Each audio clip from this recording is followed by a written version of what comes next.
What's happening, everybody? Got a special video for you. So some time ago I put out a call for your questions, anything related to comics or whatever, and just wanted to kind of inspire some of you and just kind of solicit some cool questions to answer on the channel, cool Q&A, just to kind of create a little more interactivity. And one of you suggested a fantastic question I had to dedicate a specific video to, and it's one I've been wanting to do for a while, just hadn't got to it. But now I was like, you know what, I want to get to this question, especially kind of touches on the current state of the YouTube comic community. And here we go. So we got Gotham Comics asks, which do you prefer when collecting, cover, story, or value? Now, short answer goes, story, that's paramount. If it wasn't for the story, I wouldn't, like the story, the characters, all of that, I wouldn't even be in the realm of comics. Value, I could even rank them just from those options. I'm sticking specifically to what he mentioned in this question, so I could even rank them in story, cover, and then value. And I'll touch on value last, just because if you follow my channel for any amount of time, I rarely ever talk about spec, unless I'm specifically talking about just the idea and the conversations around speculation, because I don't really get into that. I mean, I get it, and there's a lot of people on YouTube that do that and dedicate their whole channels to it, and a significant amount of time to speculation and types in books, hot books, keys, all that type of stuff. But that's not really what I'm into. Obviously I've talked about, I have sold books in the past, just random books, some keys, but it's never specifically keys. Again, there are a lot of people who do that on YouTube. Cover, absolutely. Like you've seen any of my hauls, I absolutely do get into cover buys, and we're actually going to a little show and tell, which I thought would spice the video up, because here are some books in my collection, just a few, and I had to go through a little bit of digging to get to one of these, because this book right here, I haven't seen in years, haven't touched this book, but I still dig it. And most of these are other books that other than two books, some of these are pretty much within the last 2 years, give or take. So we're actually gonna start, this is actually the first book, the first Hulk book that I've ever owned. The first Hulk book I got in my collection, I think it was 2008? No, it couldn't have been. I don't know, maybe 2012. I can't even tell you. But I don't know why I said 2012, it wasn't it. I don't know when the hell this book came out. I actually remember the day it came out, but here is Hulk 25.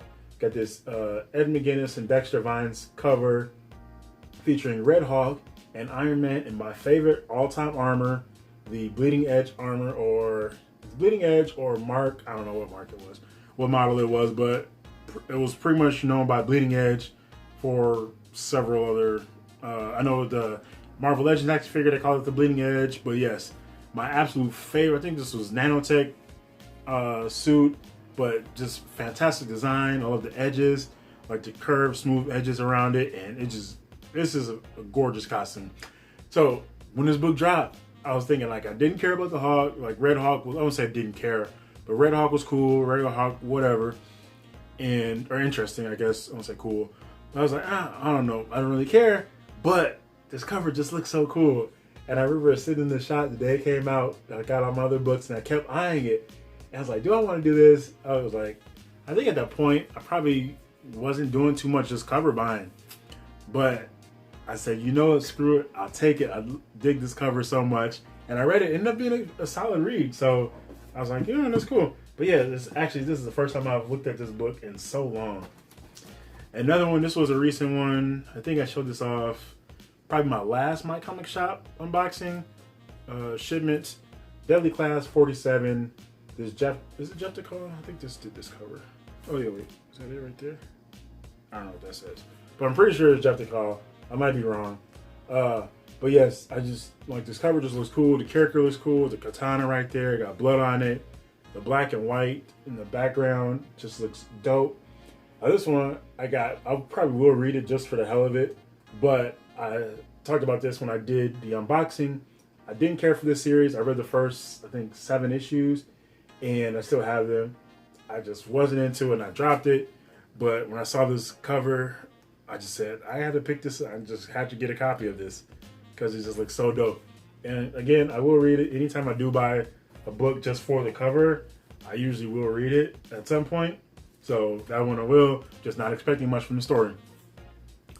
This one, oh my goodness, this one I had to get. I got this one some years ago. Exiles number 28. I don't remember who did this cover, but oh man, look at that. Just love this Wolverine look, Ultimate Wolverine. It was just regular Uncanny X-Men book, but this costume was the one that he wore. I don't know why. I feel like this was the ultimate version, a little bit of an ultimate version.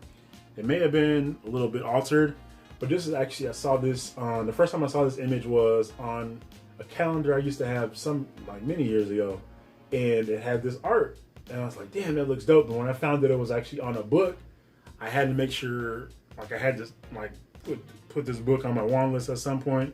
We do got Chuck Austin, and Chuck, if you're any Uncanny X-Men fan, knows what Chuck Austin's run included on Uncanny X-Men. It was absolutely madness. It was an awful run. But we got Clayton Henry on this one, and Clayton Henry's cool. Mark Morales as well. Two fantastic artists right there. But yeah, Chuck Austin. Another book I haven't seen. I have 2 copies of this one. This was actually a series. This is kind of weird to call this a cover by, as well as the rest of these books. But it's one that I had to pick up multiple copies of. The marked number, what is this?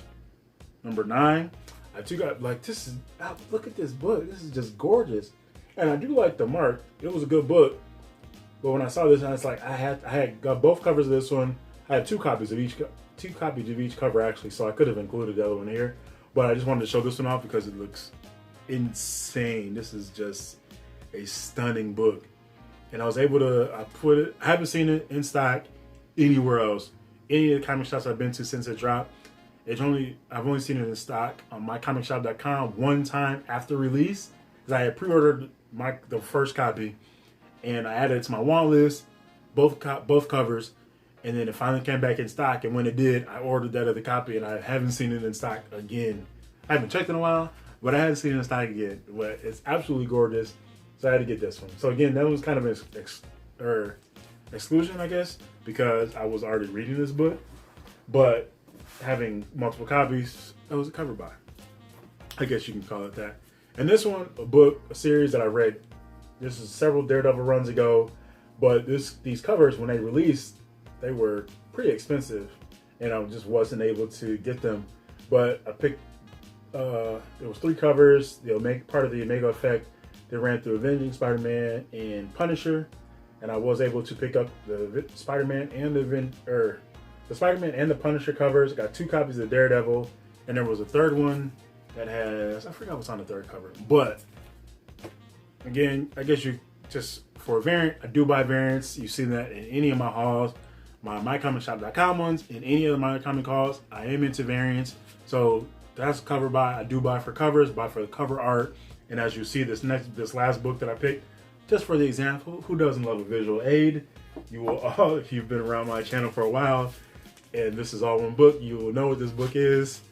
But yes, I am into variants. You all know that. And just because, and kind of, I want to, been eyeing this other, or making notes for this other video, I want to talk about the 90s crash and how, my thoughts on the variants and the overstated impact of variants on that crash, because I don't think it was variants. Short story, I think it was just bad business on all parts of the industry. I don't think variants were the real problem. It was just everybody reacted poorly to it, and as a consequence, made terrible business moves. And that's why publishers suffered, comic shops suffered, and a lot of them closed down as a result of that. It wasn't just variants. I don't think, it's just weird. I don't know. If you have thoughts about that. But anyways, moving on. Last book, cover by, Supergirl number 27, variant, Manuela Lupacchino and Dave McKeag on this one. Absolutely gorgeous cover. I've talked about this book and I show it off. I have at least 6 copies all right here. I may have a 7th one. I don't remember. But I have this. Do I have the standard cover of this? I don't even know if I have the standard cover. But this is right here. Just appreciating the cover art. My favorite DC character, one of my favorite comic characters overall, Manuela Lupacchino, who is an amazing comic artist, an absolute champ. And this book right here is just absolutely stunning. This cover, I picked this up almost even just these 6 covers I picked up at different price points. I think one of these might have been $1, one $2, couple cover prices, and I think one was like $6. That was the first one I got at Torpedo Comics, and all of their comics are overpriced. But I got that. It was the first copy, first time I saw it in person when I was in Vegas, and I had to pick it up, so I was okay with that. But yes, absolutely cover. I do pick up books for cover, and that's just a small sample. I just want to show off a couple cool books to spice the video up a bit. But yes, back to the question, story is paramount. It's all about the story for me. Story, the characters, the relationships. I dig like the interactions between characters. Those have been some of the most memorable moments from comics. I think just different interactions and the relationships between characters. Some of those carry on from book to book. That's why I think a lot of people love Marvel and DC, because of these massive shared universes and the interactions between characters and teams, and just the stories that have gone on issue to issue, decade to decade, the relationships that have carried on between different books and different eras in comic ages, Silver Age, Golden Age, Silver Age, Bronze, Copper, all that, and from creator to creator, creative team to creative team, all those have carried on and have created some of the moments that have endured and have endeared to fans like across the world. So it's all about the story for me, and like the value stuff like but that's why sometimes like I just won't, like when I see people talk about like spec videos and top 10 hot books, those are the videos I just don't watch. Like I'm interested in the stories, and people like when people do haul videos, I watch those, and I'm definitely I'm more interested in the ones where people are actually talking about why they like those books and stories instead of just specifically for values. Again, not talking down to people that do that, but I'm just saying as far as my interests go. We're talking about the question. The question was asked to me. So that's where my interests lie. So that's why I like to talk about, especially like indie books. I talk about a lot of indie books that nobody's even heard of, that people generally probably don't care about. And that's why, like, even though I like to spread indie love, I know like a lot of people, if it's not Marvel, DC, and mainstream superhero stuff, people are just gonna be checked out. But I will talk about, again, Umbrella Academy, which obviously is a little bit of an example, or a different example, or extreme example, because it has a Netflix show, or was it FX show or Netflix, whatever. But other series, I Kill Giants, even before the show, Umbrella Academy. But Silent Dragon, that was Wildstorm. 6-issue miniseries many years ago. Andy Diggle, Lena Francis Yu, Jerry Elangelon, rest in peace. But that was just cool 6-issue miniseries. Comeback from Image Comics, Michael Walsh and not Declan Shelby. It was Michael Walsh and I forgot the other creator's name on that book. But 4-issue miniseries, time travel, sci-fi. I was absolutely into that. So like mainstream Marvel, DC, Image, Boom Studios, Dark Horse, Vault, Aftershock, Source Point.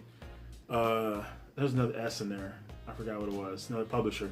But Magnetic Press, AWA, Upshot, all these publishers out there, and the other publisher just popped in my head for a quick second. I lost it. But it's all about the story. That's why I like talking about this stuff. Like I'm into like all about the different genres, and some of my favorite genres carry across different mediums. I talked about that. I love crime stories, crime fiction, heist books. I love a good heist story. In any like video games, like playing heist stories, comics, Thief of Thieves, movies, Takers, Heat. I love heist stories. Ronin was one, if you remember that one from the 90s. I think 95 maybe. But like I just love those type of stories, and like crime stories, especially detective stories. Dig it. Hit. What is it? 1950. I feel like it was 1957, but I could be wrong. Those were 2 4-issue miniseries from Boom Studios that kind of touched on, if you like, LA Confidential, which was a fantastic movie that kind of hit on that, like late 40s, 50s, Los Angeles and Hollywood, like detective stories, crime stories. I love that type of stuff. Another one that just popped in my head, Lady Killer from Dark Horse, 2 volumes, 2 5-issue series, miniseries. Joelle Jones, absolute champ of a creator. I love her work. Like, just the thing about the different stories I talk about on my channel and on my blog, social media, whatever, dude. I'm always showing off different type of stuff.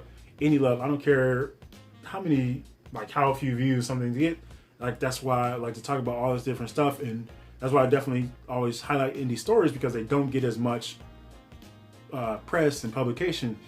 So like attention, as far as like just any YouTube and just blogs or whatever. There are some other blogs out there that do like to highlight indie stories. Even if you look at award shows, the comic awards, different comic awards, a lot of them highlight indie stories because a lot of more people, so their attention and their taste kind of vary. They're spread out more.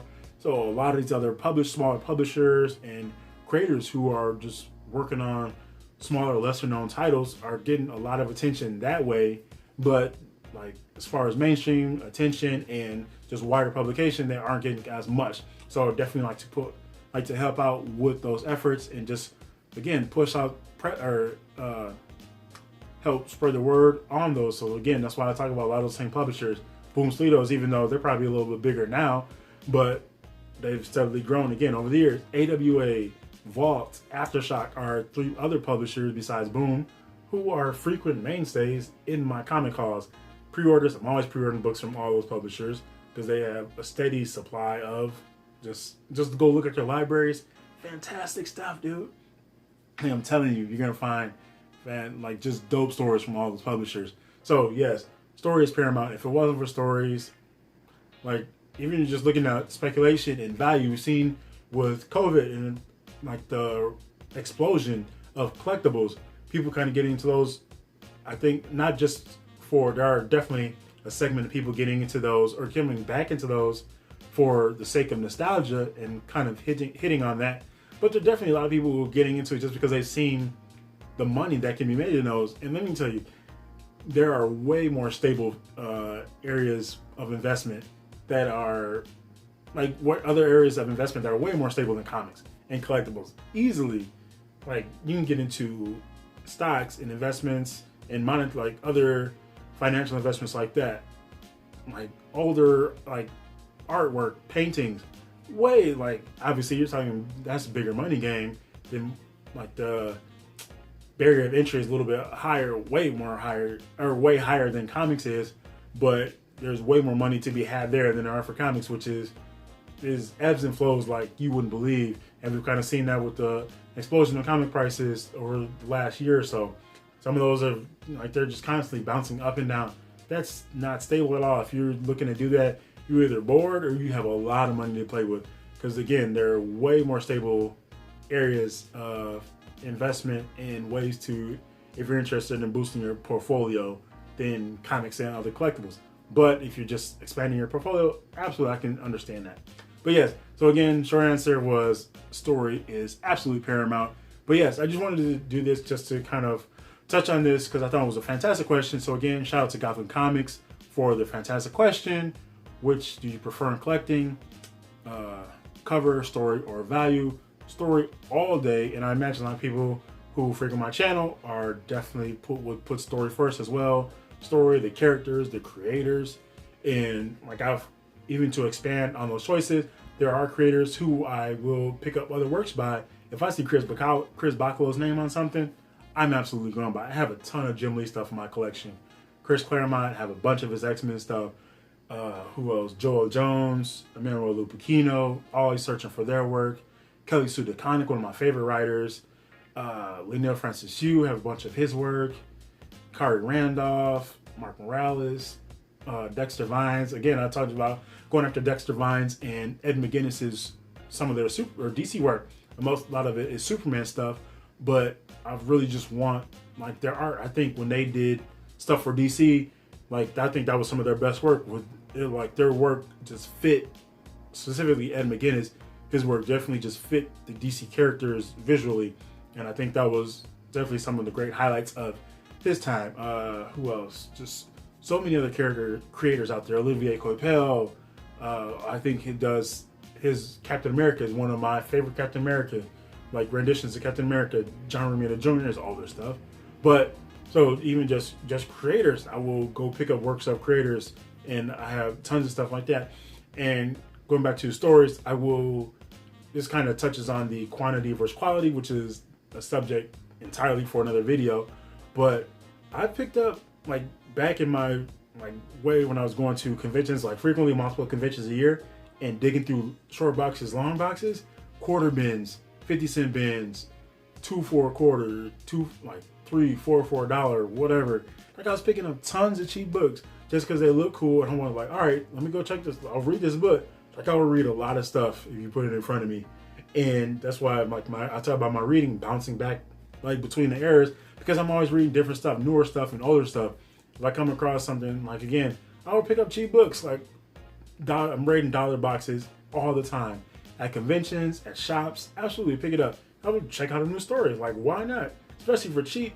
Like, just think about it. If you pick up a comic for a quarter, 50 cents, $1, that is a stupid deal considering what cover prices are, especially within the last 20 years, and just the amount of effort that creative teams and publishers have put into creating a comic. Like, this takes a lot of money. You're putting out a lot of stuff, and you look back at the prices of comics throughout the decades. Yeah, we saw how cheap they were back then, but everybody had less money back then as well. So it kind of just, I won't say multiplied, but it just kind of, I don't even know, just grown. So, like, yeah, the comic prices are higher, but people generally have some more money than they did back then. So the trade-off is, I don't know, it's debatable. But anyway, yes, so I'm always picking up cheaper books, and like when I do my mycomicshop.com pre-orders, that's why I like doing that, because I get that huge discount, allows me to check out other books so I can expand, and I can pick up other books that I'm interested in that I might be hesitant if I picked it up at a shop at full price, $3.99 versus $2.59. Like, I can get a couple books for, like, pre-order a couple books, and it still just be just over the full price of one book. So, like, oh, that's a stupid deal. You can beat that with a bat. And that allows me to check out more books, indie books, like all these other books that are questionable. Like, hey, you know what? I might hesitate to check that out or pick it up at a sale, but that is an incentive to want to pre-order these books and put that money down and kind of read new stories and check out new creators and other publishers and all that type of stuff. So yeah, stories paramount. This, again, shout out to Gotham Comics for the question. It's fantastic. Keep them coming if you have any other questions and you want to hear my insight on or my opinion on or related to anything in the world of comics and my collecting, reading, whatever. Drop in the comments below. I absolutely love this, just to do more reader questions and Q&A stuff. So yeah, just keep them coming. Happy reading, happy hunting, happy collecting. Also, besides that, share what you think. Like, what are your collecting habits? What do they skew towards? Cover, story, value, like creators, characters, whatever. Like, what's your driving force behind your collecting? Share that in the comments below. Now we finish up. Happy reading, happy hunting, happy collecting. This is Gotham Comics. Thanks for watching, and peace out.